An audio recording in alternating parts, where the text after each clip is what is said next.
ഇന്ന് ആദ്യം തന്നെ ഒരു ക്ഷമ പറഞ്ഞുകൊണ്ടാണ് കേട്ടോ ഈ വീഡിയോ സ്റ്റാർട്ട് ചെയ്യുന്നത്. ഇന്നലെ ഞാൻ പേര് പറയാന്ന് പറഞ്ഞിട്ട് പറഞ്ഞില്ലല്ലോ. അതിന് കാരണം എന്താണെന്നതാ ഈ വീഡിയോ കാണുമ്പോൾ മനസ്സിലാവും.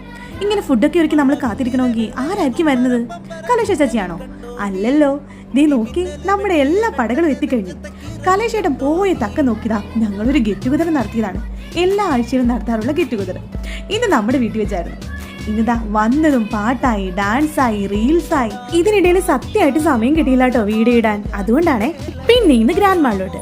അതെ, നിങ്ങൾ കുറച്ച് പേര് എന്നോട് ചോദിച്ചില്ലായിരുന്നോ ആ പ്രഗ്നന്റ് ആയിരുന്ന ചേച്ചിയുടെ ഡെലിവറി കഴിഞ്ഞോ, എന്ത് ബേബിയാന്നൊക്കെ? ഡെലിവറി കഴിഞ്ഞു. ദാ ഞങ്ങളുടെ ബേബി ഗേൾ നിധിക്കുട്ടി ന്യൂ ഇയർ ബേബി ആണ് കേട്ടോ. അങ്ങനെ തിരിച്ചെത്തി വൈകുന്നേരം ആയപ്പോ എല്ലാരും പോയി കേട്ടോ. കാത്തുട്ടിക്ക് ഭയങ്കര സങ്കടമായിരുന്നു. ഇത്രയും നേരം ഭയങ്കര ബഹളമൊക്കെ അല്ലായിരുന്നു എല്ലാരും കൂടി.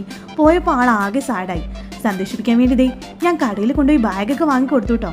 ഇനി നാളെ കൂടെ കഴിഞ്ഞാൽ സ്കൂൾ തുറക്കല്ലേ, കാത്തുട്ടി KG 2 പോവല്ലേ. വലിയ കുട്ടിയായി എന്നും പറഞ്ഞ് ഞാൻ ബാഗൊക്കെ വാങ്ങി കൊടുത്തിപ്പോ ഹാപ്പി ആക്കി.